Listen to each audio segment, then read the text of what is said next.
জুম্মা মোবারক।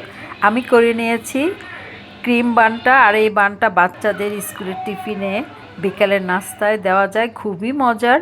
আমি এখানে এই যে 2 কাপ ময়দা, 1 টেবিল চামচ ইস্ট, 2 টেবিল চামচ রেগুলার তেল, 1 চামচ ঘি, লবণ, তারপর হচ্ছে একটা ডিম দিয়ে আমি খুব ভালো করে মেখে তারপর আমি গরম জায়গায় রেখেছিলাম 1 ঘন্টা।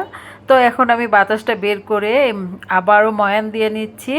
যত বেশি ময়ান দেওয়া যাবে ততই ভালো হবে, মজার হবে, সফট হবে। তো আমি ভালো করে ময়ানটা দিয়ে এখন আমি একটা ট্রেতে প্লাস্টিক রেপার বিছিয়ে নিয়েছি, নিয়ে আমি এখানে বানগুলো রাখবো, তাতে করে বানগুলো লেগে যাবে না, সহজে উঠানো যাবে। আমি ছোট ছোট করে বানগুলো বানিয়েছি, তোমরা চাইলে একটু বড় বানাতে পারো, কারণ এটা ফুলে আবারও ডাবল হয়ে যাবে। তো আর এখানে আমি একটা ছোট বাটার বন বানিয়ে দেখলাম কেমন হয়। তো দেখলাম যে বেশ ভালোই হয়েছে। আগামীতে বাটার বানটা আমি বানাবো ইনশাল্লাহ। তো এইভাবে বানগুলো বানিয়ে আমি ঢেকে রেখেছিলাম। এখন আমি বানের উপরে ডিম ফেটিয়ে একটা ডিমটা ব্রাশ করে দিব, এতে করে বাটার বানগুলো খুব সুন্দর হবে, কালারটা গোল্ডেন হবে, দেখতে ভালো লাগবে। তো আমি সবগুলাতে একে একে দিয়ে দিলাম। আর এই বানগুলি খুব সহজে ঘরে বানানো যায় স্বাস্থ্যসম্মত উপায়ে, আর ক্রিমটা তো আমরা ভরপুর দিই। আর এখন আমি ফ্রাইং প্যানে দিয়ে দিলাম বানগুলো, দেখো কেমন সুন্দর করে ফুলে উঠেছে আর অনেক বড় হয়েছে। এর চেয়ে বড় হলেও মানে দরকার নেই, এখানে 2টা খেলেই পেট ভরে যাবে। তো আমি ভেজে নিয়ে লালচে করে উঠিয়ে নিচ্ছি, খুব ভালো করে ফুলে উঠেছে। তো এইভাবে আমি সবগুলো বান খুব তাড়াতাড়ি হয়ে যায়, আমি উঠিয়ে ফেললাম।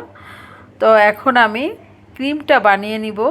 এখানে আমি 100 গ্রাম বাটার নিয়েছি নর্মাল করে, আর 2 টেবিল চামচ লিকুইড দুধ, আইসিং সুগারটা আমি করে নিয়েছি। এখানে আমি 4 টেবিল চামচ দিয়ে দিলাম আইসিং সুগার, দিয়ে আমি বিট করে নিচ্ছি, ক্রিমটা বানিয়ে নিচ্ছি।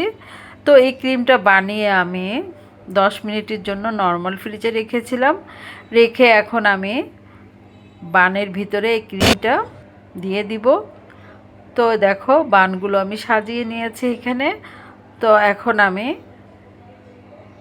বানটা মাঝখান থেকে কেটে ক্রিমটা দিয়ে দিব। আর আমি ক্রিম অনেকটা দিয়েছি, আমরা যখন বাইরের থেকে খাই তখন কিন্তু ক্রিমগুলো খুব কম থাকে, আর সেই ক্রিমগুলো ভালো না। আর নিজেরা বানালে তো এই যে বাটার কিংবা হুইপ ক্রিম দিয়ে আমরা এই ক্রিমটা দিতে পারি। দেখো কতটা ফ্লাপি হয়েছে এই বানগুলো।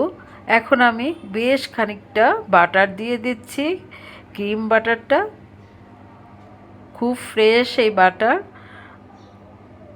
দেখো অনেক বেশি দিয়েছি আর অনেক বেশি ইয়াম্মি। তো আমার রেসিপিটা ভালো লেগে থাকলে অবশ্যই লাইক, কমেন্ট আর একটা শেয়ার করে দিবে। সবাই অনেক অনেক ভালো থাকবে, সবার জন্য ভালোবাসা, দোয়া, শুভকামনা। সবার দিন অনেক ভালো কাটুক, আমার জন্য তোমরা দোয়া করবে। আসছি আগামীতে নতুন নতুন কোনো রেসিপি নিয়ে তোমাদের সামনে। তো আজকের মতো আল্লাহ হাফেজ। Wow!